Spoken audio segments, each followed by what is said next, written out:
Jaya Radha Madhava Kunja Bihari.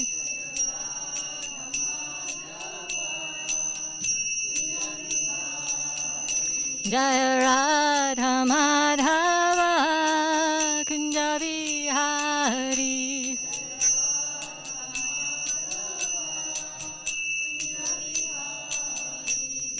Gopi Jana Balabha Girivaradari.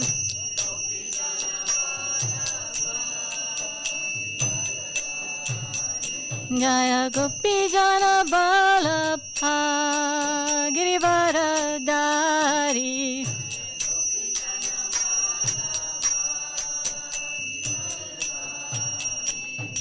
Yashodanandana Brajajana Ranjana. Yashodanandana Brajajana Ranjana. Yamuna Tira Vanachari.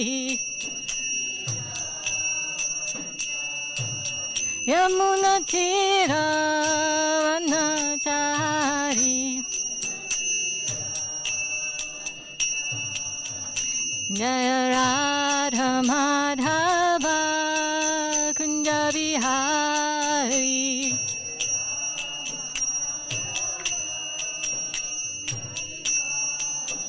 Jaya Radha Madhava Kunja Bihari.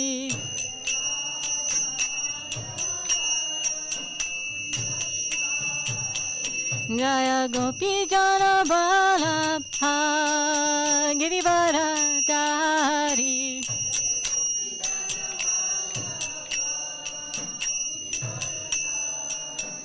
Jaya Gopi Jana Balabha Girivaradari.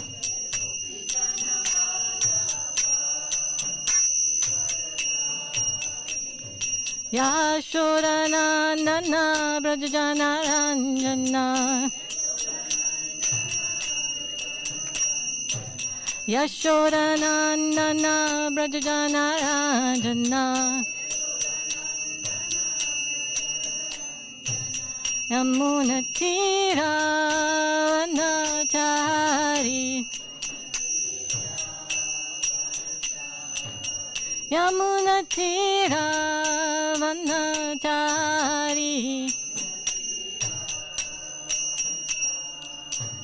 Jaya Radha Madhava Kunja Bihari.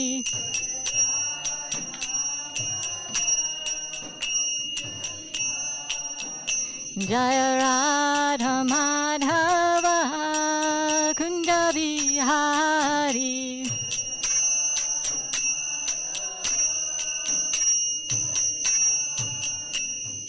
Hare Krishna, Krishna Krishna, Hare Hare, Hare Rama,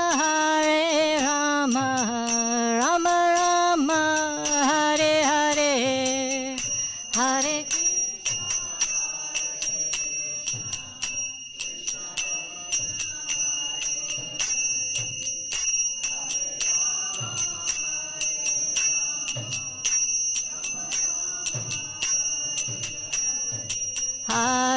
Krishna, Hare Krishna, Krishna Krishna, Hare Hare, Hare Rama,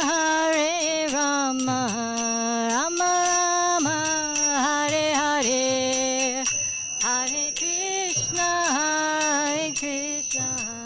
Krishna Krishna, Hare Hare.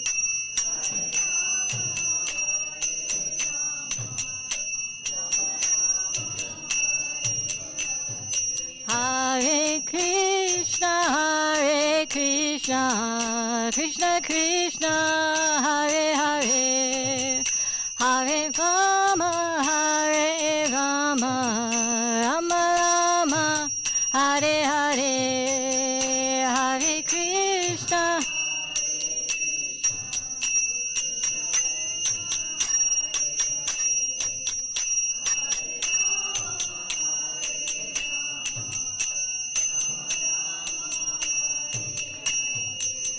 Jaya Prabhupada, Jaya Prabhupada, Jaya Prabhupada, Jaya Prabhupada.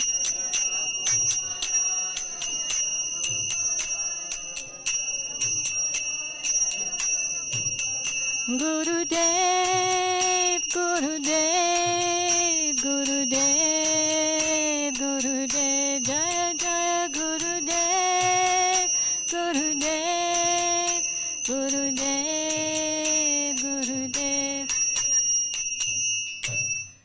Jayam Vishnupad Paramahamsa Parivrajatara Ashvatara Sata His Divine Grace Srila A.C. Bhaktivedanta Swami Srila Prabhupada Ki. Jagadguru Srila Prabhupada Ki. Patita Pavana, Savior of the Most Fallen Srila Prabhupada Ki. Gaur Premanandi. Hare Krishna. Om Namo Bhagavate Vasudevaya. Om Namo Bhagavate Vasudevaya. Om Namo Bhagavate Vasudevaya. Hare Krishna. I forgot to ask before, is there anybody here for the first time? No. Okay, we're all old friends. That's nice. I wanted to talk about Earth Day today. This was the big celebration that we have every year at Balboa Park. Lord Jagannath blesses the event with his presence.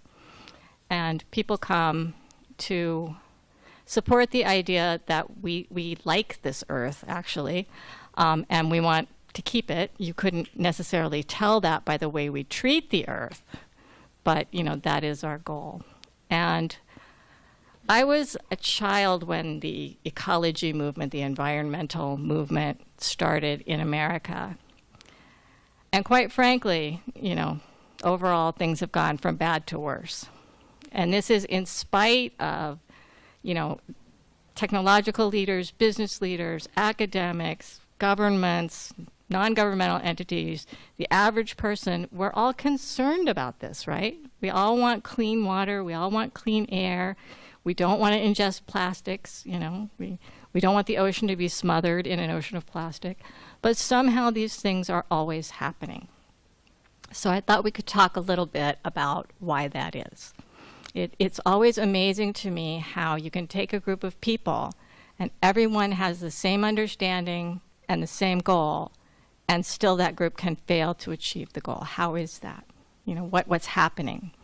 But Srimad Bhagavatam actually has the answer to this question. So I'm reading from the first canto, 16th chapter, how Parikshit received the age of Kali, and this is text 4, if I can see it. Nijagrahasya jasavira kalim digvijayak vachit nirpalingadaram sudram gnantam go mitunam pada. Translation. Once, when Maharaj Parikshit was on his way to conquer the world, he saw the master of Kali Yuga, who was lower than a Shudra, disguised as a king and hurting the legs of a cow and bull. The king, Parikshit, at once caught hold of him to deal sufficient punishment. Purport. The purpose of a king's going out to conquer the world is not for self-aggrandizement. Maharaj Parikshit went out to conquer the world after his ascendance to the throne, but this was not for the purpose of aggression on other states. He was the emperor of the world, and all small states were already under his regime.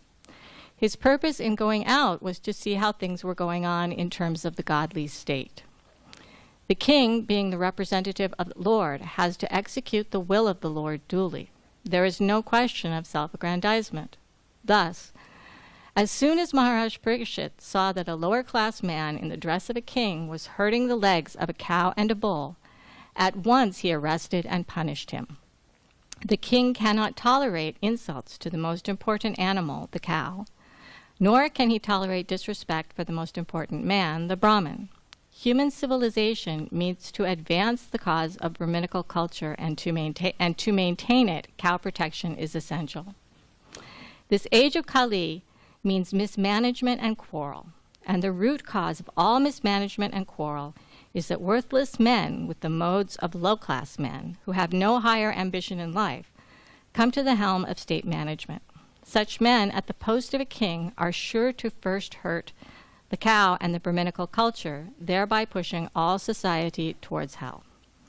Maharaj Parikshit, trained as he was, got the scent of this root cause of all quarrel in the world.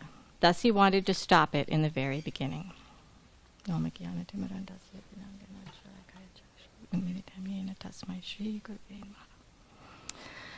Srila Prabhupada doesn't pull any punches, right? You know, this information that the king is meant to promote Brahminical culture and protect the cows is certainly not what you're going to hear if you study government or, you know, if you talk to the average person who's interested in politics. It's kind of shocking. What is he talking about, you know?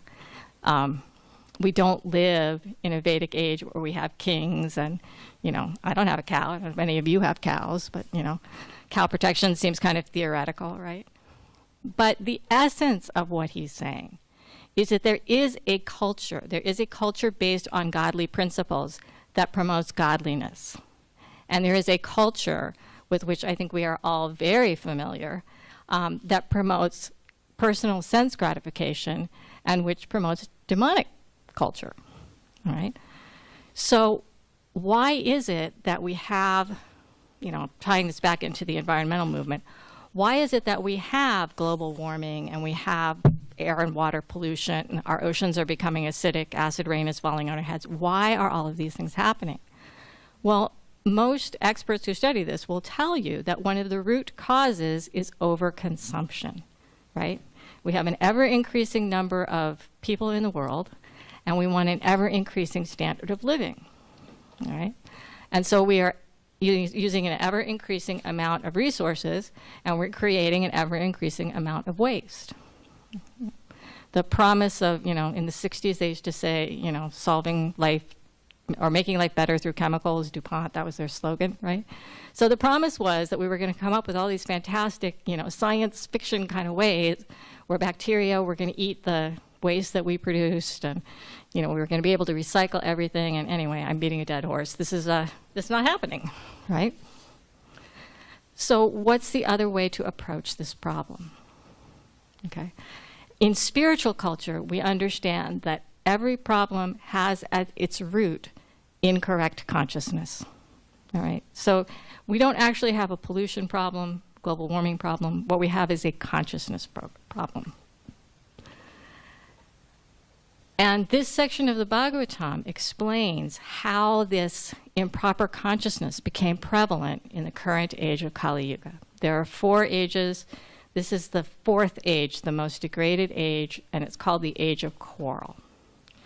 So when Maharaj Parikshit, who is Arjuna's grandson, when he took the throne, that was at the beginning of the age of Kali Yuga. Krishna had just left the planet, and so Kali Yuga was beginning to manifest. Maharaj Parikshit, he's going out, you know, it says he's going out to conquer the world, but as Prabhupada explains, the world was already under his command. Yudhishthira had conquered the world.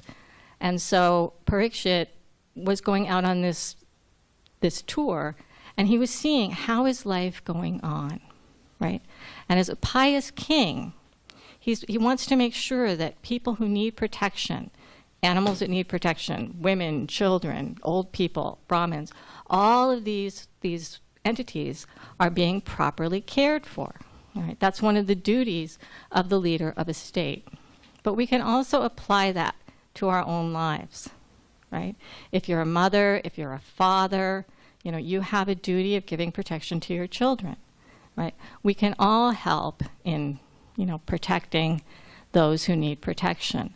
Our society has a child protection office that educates leaders and community members, if they're interested, on how to identify child abuse, how to reach out and help somebody in your community who may be struggling with that issue. You know, these are things all of us can get involved in. As we get older, you know, we expect our children to take care of us old people, right? So we all can think about, you know, taking up these duties and carrying out these duties. But at the beginning of the age of Kali, people started to, you know, drift away from these duties. We don't take them so seriously. And what Parikshit Maharaj saw was, here is someone dressed like a king, but who's not actually a king, and he's beating a bull and a cow. Right? So why is this important? And it's important on a number of levels, but I'll tell you one of them, which is that the bull is Dharma. All right? So religious principles, religious duties, how to live properly so that we can manifest a spiritual atmosphere for making ourselves and others God conscious. And it's described that this bull is standing on one leg as he's being beaten. Okay? And the four legs, anybody know what the four legs are that the bull stands on? Anybody know one of them? Austerity, truthfulness, mercy, or nonviolence, Cleanliness. Excellent. Yes. Okay. So these are the four pillars of religious life: austerity, mercy, cleanliness, and truthfulness. And in this age of Kali, only truthfulness remains. All right. The other qualities basically are just gone. Okay.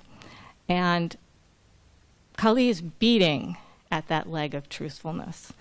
One of the things that Prabhupada says about this is that truthfulness, when truthfulness is attacked, you will see more false propaganda, right? And that really hit me when I read that today, because what have we got now? We've got fake news, right? You don't know. You read something in the newspaper. When I was a kid, you read it in the paper, it was probably true. You can't count on that anymore, So we don't know what's true or what's not. All information has become suspect because you can't count on it, right? That's the age of Kali progressing, so that even truthfulness, even, what is a fact and what is not a fact, have become uncertain. So Kali is beating this bull. And similarly, the cow, who represents Mother Earth, who is Mother Earth, the manifestation of Mother Earth, is also being beaten, and she's crying, right? Now, Krishna, he's the protector of Mother Earth. This is actually a spiritual duty that Krishna thinks is so important. He personally comes at different times to save the earth. When Hiranyaksha, the demon, caused the earth to fall down into the bottom of the universe, Krishna appeared as Lord Varaha to rescue the earth, right?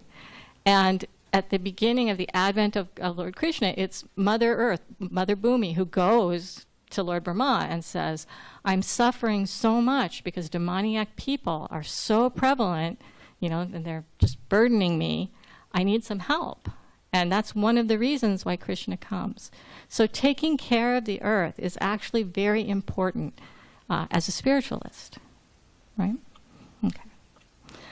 But somehow we don't manage to do this, all right? Well, I'll continue with the story. King Parikshit, seeing the cow and the bull being abused, takes it as his duty, as it is all of our duty, to stop this abuse, right? So he captures... Well, he challenges Kali. And although Kali is dressed as a king, as a Kshatriya, because Kali is not actually a real Kshatriya, instead of fighting, he surrenders. And he says, please don't kill me. And Parikshit Maharaj, being a godly king, can't kill someone who has surrendered to him. So he says, fine, I'll spare your life, but you have to leave my domain. And Kali says, well, that doesn't do me very much good because your domain is the whole earth. So where exactly am I going to go? And Parikshit Maharaj gives him the concession. He says, okay, well, you can go anywhere there's gambling, anywhere there's drinking, anywhere there's prostitution, or anywhere there's animal slaughter. All right? These are symptoms of Kali Yuga. And why these things? Because they attack the principles of religion that we talked about before. Intoxication attacks mercy. Pride attacks austerity. Illicit sex, illicit relationships with the opposite sex attack cleanliness, and so on. And, we talked about lying already. So where these activities are taking place, Kali will be prominent. But Kali, still is not satisfied. And he says, in your kingdom, these things are so rare. They're almost non-existent. I still will not have any place to take shelter. So Parikshit Maharaj says, fine, you can also go where there's gold. Okay? So why this? Why is Parikshit Maharaj saying that, Kali will be prominent where there's money, where there's wealth? Okay? And there's a reason, all right? Because with gold, and, well, let me explain. I'll tell you first and then I'll explain. Because when you have wealth, it can attract falsity, right? People cheat, they lie, right? It promotes intoxication, it promotes pride, it promotes so many qualities that are not spiritual qualities, right? And a lot of devotees, that's kind of hard for us to hear because I don't actually want to be poor. It wasn't on my bucket list when I started out this process. So Prabhupada explains that a little bit, that it's not the absolute amount of money you have. It's that everybody is entitled to their quota according to their karma, right? So if money comes, that's fine. We just have to remember who the money belongs to and use it appropriately. One of our members who is serving the entire world in a really inspiring way is Ambarish Maharaj Prabhu, who is a descendant of the Ford family, Ford automobile. And he is, because of that, extremely wealthy. But what he does with his wealth is he's using it to help build this Temple of the Vedic Planetarium in Mayapur, which is this multi-million-dollar project. It's going to be the largest temple in India when it's completed. And there's a whole lot of wonderful things about it that you can find out by Googling Temple of the Vedic Planetarium. But that's what we do with excess wealth. If we're thinking that I want this wealth for my own sense gratification, what happens? Right? Well, we become willing to do things that we would not otherwise be willing to do in order to acquire the wealth. And you can, talk to anybody who's working very hard to make money, and they will tell you, right? You have to make some compromises to get ahead. How do you succeed in business if you are 100% truthful, right? 100% merciful, if you care about others as much as you care about yourself? It's very difficult. All right. So the problem that we have we talked about overconsumption. We're using up the Earth's resources at an alarming rate and creating waste that we cannot, get rid of without poisoning ourselves. We're overconsuming. And one of the ways we look at that is, what is our quota? What is it that the Lord has said is ours? Okay, well, let me take a step back. Who does everything belong to? Krishna, right? It's Krishna's. I tell this story a lot, but I'm going to tell it again because I like it. Prabhupada was speaking with an important Indian industrialist, and he was, talking about the need to be grateful to God, right? And the man says, well, I don't know why I should be grateful. I started out with nothing, and I worked really hard, and I made all this money, right? And Prabhupada says, well, what is it that you do? Well, I have a glass factory. What is the glass made from? It's made from sand. Who made sand? Oh, Krishna. Yeah, okay. So Prabhupada says you are a thief, right? You are taking God's property, you are using it for your own, your own selfish purposes. And the man says, well, but I do give donations. I give donations to the temple. Prabhupada says, well, then you are a little thief, right? Okay. And that's pretty much where I am, and I think a lot of us are, that I know theoretically that everything I have, including my time, belongs to Krishna, right? If I were pure of heart, every moment of my day would be dedicated towards direct service of Krishna. That isn't the case, right? But when we look at our lives and look at how much we're consuming, what we're consuming, why we're consuming it, if we look at it through the lens of how is this pleasing the Lord? Is this pleasing the Lord? Is this helping me to become more attached to the Lord?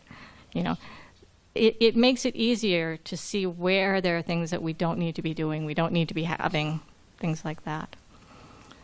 Srila Prabhupada was so careful with everything, anything that was given to him, because he saw it as Krishna's energy.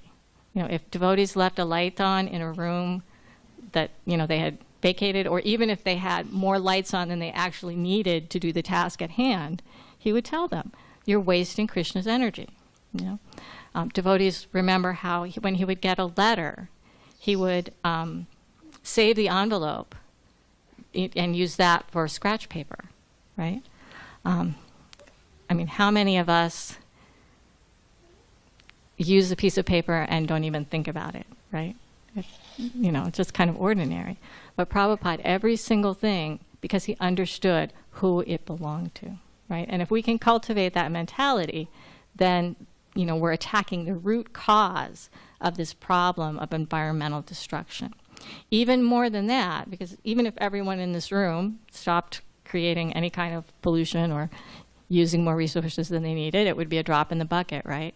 So even more than that, if we can spread this consciousness to others, if we can all take up a lifestyle of what Prabhupada called plain living and high thinking, that's the solution to this problem of environmental destruction.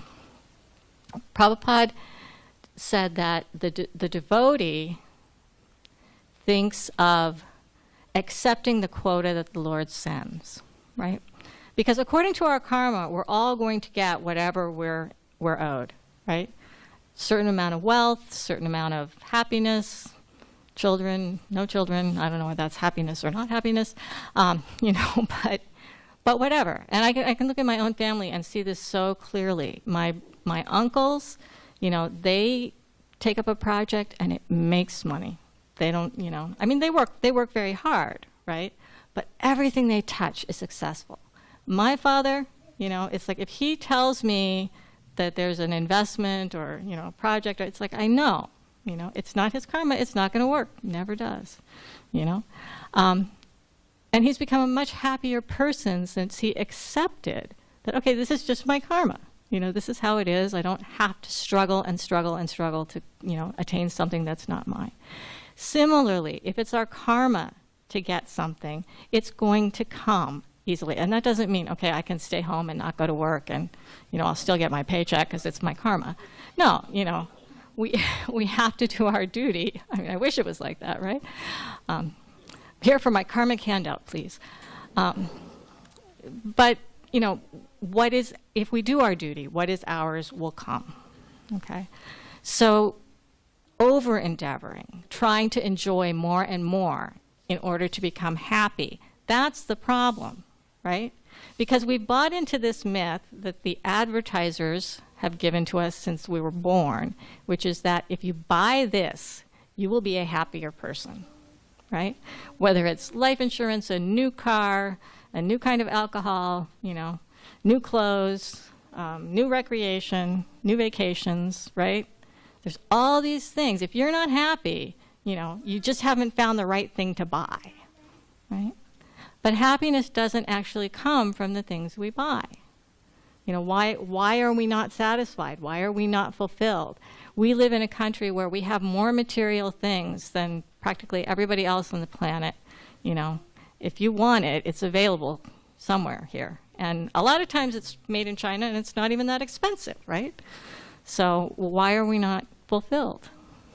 All right? Because the desires that we're fulfilling with these material things are the desires of the senses. And that's not who we really are. Right? Who we really are is we are the servants of God. Right? There's a saying I heard in a 12-step program once that everybody has a God-shaped hole in their heart. Right? And we keep trying to fill it with all kinds of other things, but the only thing that's going to fill it is a relationship with the Lord. Right? And that's actually the teaching of Bhagavad Gita as well, that we are an infinitesimal part of God's energy. simultaneously one with, but eternally separate from the Lord.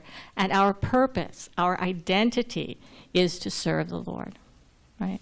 That's how we become happy, all right? All that happens when we try to fill that through material means is we perpetuate the material entanglement that we're in, right? The material energy, well, when you take a step back, there are three kinds of energy. All of them come from Krishna, all right? There's the spiritual energy, Krishna's internal energy, which is the spiritual world. There's the external energy, Krishna's energy, which is the material world. And then there's the marginal energy. That's the jiva tattva, the spirit soul, all right? And the jiva tattva is considered superior to the material energy in the sense that we are conscious.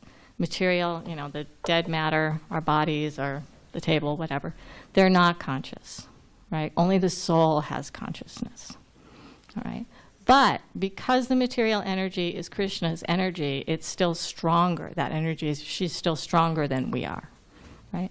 So as the marginal energy, we're called marginal because we have a tendency to we can go one way or the other. We're on the margin, right? So this is our choice. We can go towards Krishna, take up our identity as Krishna's servants, or we can be covered over by the material energy. There's no other choice, right?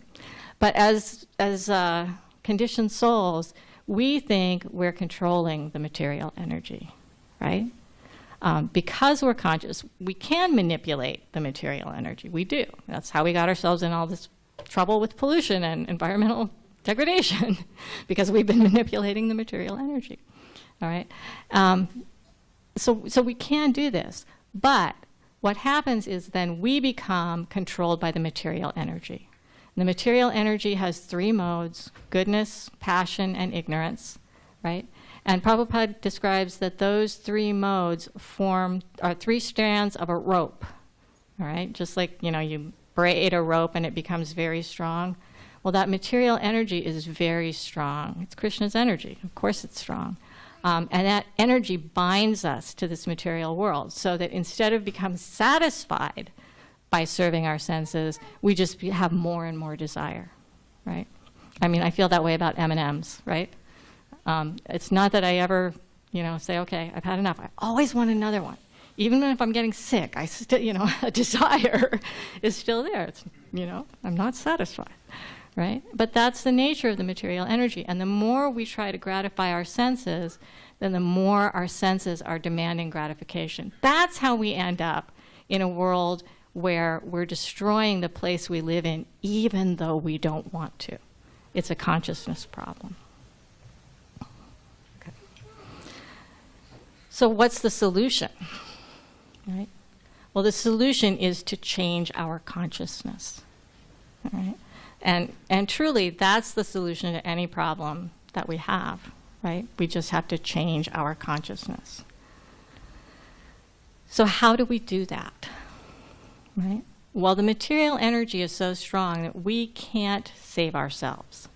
A lot of times, I meet people who, they don't need a church, they don't need a religion, they're just going to be spiritual on their own. And, for a very rare advanced soul who's already on the, gone through lifetimes of purification, maybe that works, maybe it doesn't. But I've never seen it work. I've never met anybody who became, blissful, happy, joyous, satisfied in the heart without some help from someone, right? But Krishna says in the Bhagavad Gita, actually, you need my help. This energy of mine, this material energy of mine is so strong that you can't overcome it by yourself. But if you surrender to me, right, I can very easily carry you out of this mess you've gotten yourself into, all right? So in order to become satisfied, in order to change our consciousness, we have to cultivate our relationship with the Supreme Lord. That's the answer. And, how do you do that? That's a whole class, a whole series of classes in itself. But there's one little snippet from Sri Ishopanishad that I thought was helpful in this regard. There are 3 steps Srila Prabhupada describes, okay, if you want to surrender. The first is accept everything that's favorable for cultivating your relationship with the Supreme, right? Even if maybe you don't want to do it, like, my mind tells me, I don't actually want to read Prabhupada's books today. I don't actually want to chant my japa today, right?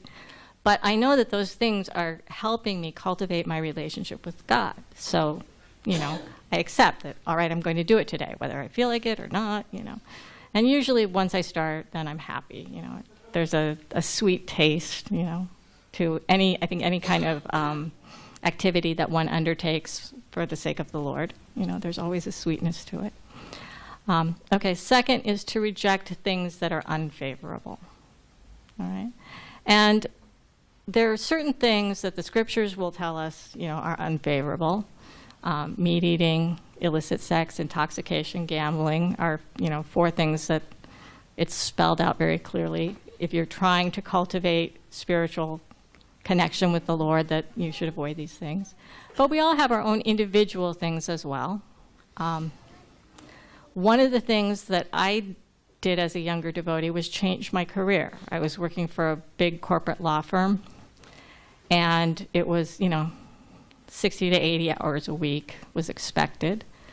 And one of the things I didn't realize until I actually started working was time equals money, but money also equals time. In other words, in this particular profession anyway, the more money you want to make, the more of your time you have to sacrifice. And for me personally, I needed that time to work on my spiritual growth. I did not start out at a very pious place, and I really needed to spend more time with devotees doing devotional service. So I had to make a change. I had to accept that, okay, I'm not going to make this kind of salary, much to my father's dismay, right? You put your kid through school and, you put up with all their antics as they're growing up and, then they don't even want to make money. What's up with that, right? But I had to reject what was unfavorable for my own personal spiritual growth. All right? And that's not to say that other people can't balance it, because it can be done. I know devotees who do it, but that was just me. All right, and the third thing, and this is the one that maybe we don't talk about as much, is to have confidence that the Lord is going to take care of us. All right, and this is the one that I struggle with the most as well.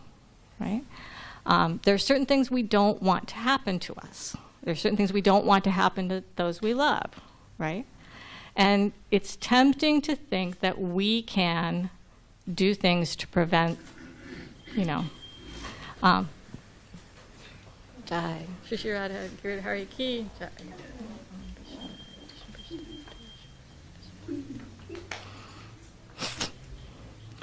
I think the sharpest lesson I had in regard to my own helplessness was in the raising of children, right?